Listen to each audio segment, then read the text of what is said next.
The Atheist Debates Patreon project presents Atheists Can Run for Office.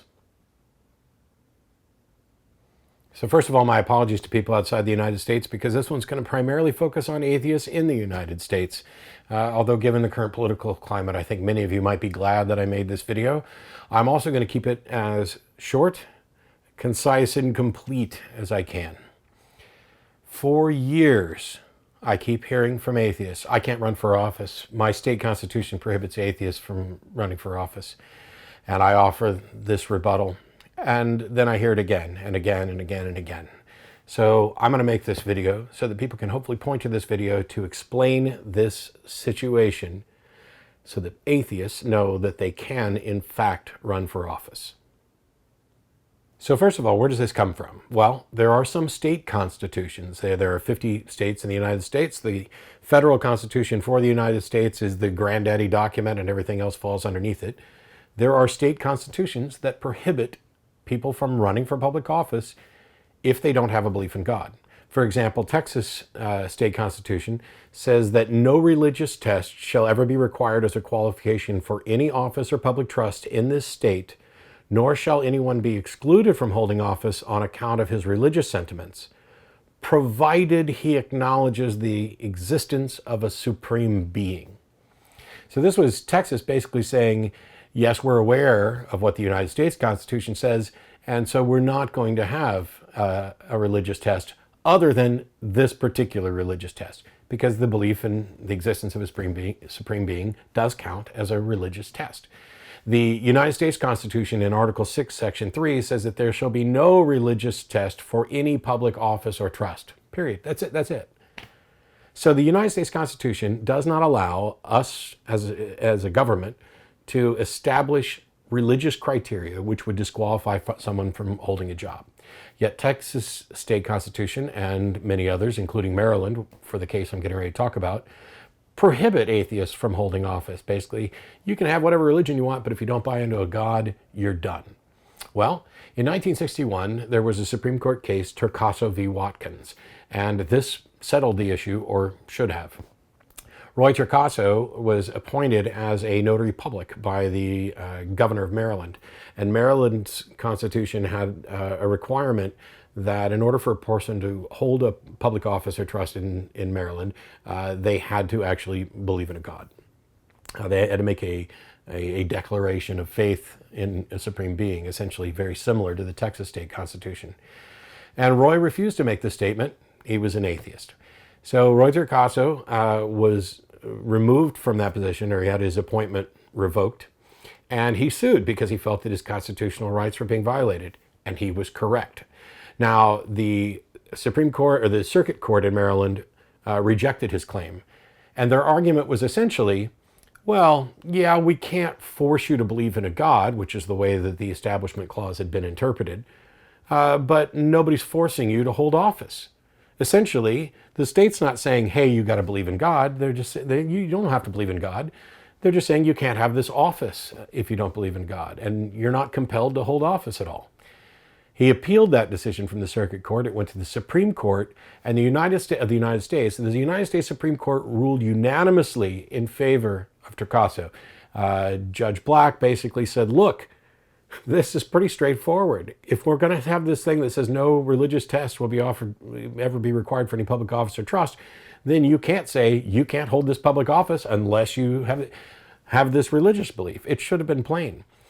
It was the states trying to maneuver this to say, well, we don't really have a test for public office because other than believing in a supreme being. That's a religious test. It is a test about religious views. And you can't have that. So Torcaso v. Watkins in 1961 settled this as far as the United States Supreme Court was concerned, and that applies to all of the states. However, that wasn't the end of it. Herb Silverman, who is a friend of mine, in 1992, he did pretty much the same thing, ran for notary public or applied for notary public, crossed out the I believe in God statement on his forms, and was denied and ended up having to go to court. Now, he didn't go to the United States Supreme Court. He went to the South Carolina Supreme Court, where the South Carolina Supreme Court said, oh yeah, this has already been settled in Turcaso v. Watkins. Why on earth are people so ridiculous about this that they're not aware that you cannot prohibit atheists from running for office? The sort of thinking that forces us to deal with this issue over and over again, the sort of herd mentality of, oh, it's in the Constitution, therefore it's in my state constitution, or I heard it over here and now I can't run for office. This mentality is exactly what forced Herb Silverman to have to go through this again. So this has been to the United States Supreme Court in 1961, atheists can run for office. Herb Silverman took it to South Carolina Supreme Court in 1992, atheists can run for office in South Carolina, and we didn't even need the combination of those two. It already applied to South Carolina. It's just that this is when South Carolina recognized it. That said, it still appears in the Texas State Constitution. I think it probably still appears in the Maryland Constitution. So why don't we have an amendment to those constitutions to show this?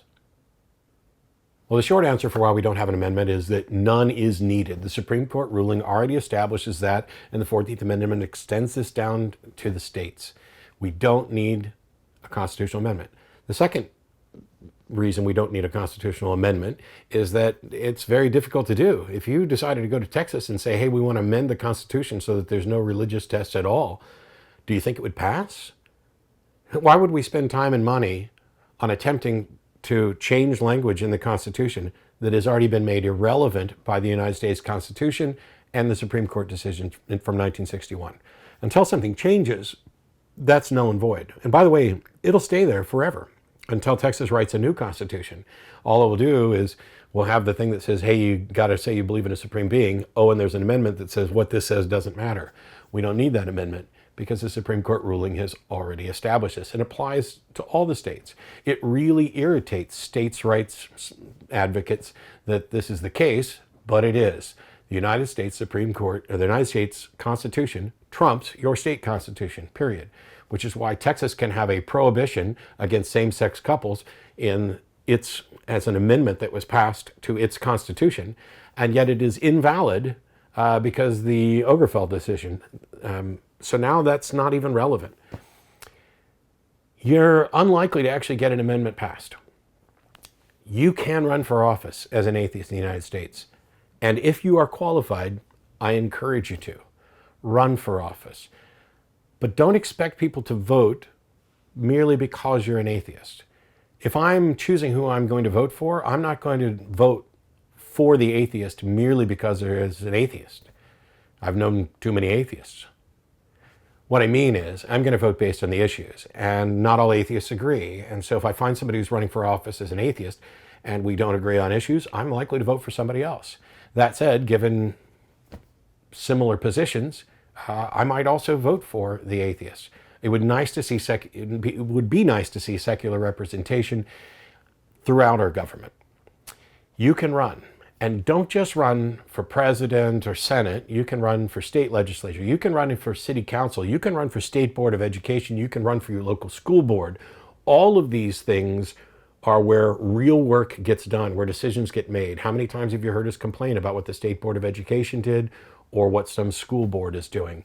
You can get involved. You can run for office. And if anybody tells you you can't, you can point back to those decisions. And you may have to take them to court because your state may be backward enough that you have to fight it like Herb did in 1992 in South Carolina. But you can run. I'm going to vote for the people who are going to share my positions and do good. If there are secularists involved in that, which there are going to be, that's a great thing. Should you run as an atheist, like, I'm the atheist or I'm an atheist running for office? That is a matter of strategy that you're going to have to figure out what works best in your area. What I will say is that I don't recommend anyone ever lie about their religious beliefs. I'm an atheist, but I'm going to pretend I'm a Christian so I can get elected and then do these things. I cannot and would not advocate for lying. Instead, I think it'd be far better to focus on the issues and point out that your religious beliefs aren't particularly relevant to those issues. And then, once people get to know you and see what you've done, they can judge you based on what you do in that office and not on whether you believe in a supreme being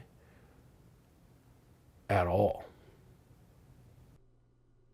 This video is made possible by supporters of the Atheist Debates Patreon project. You can find more information and add your support at patreon.com/atheistdebates.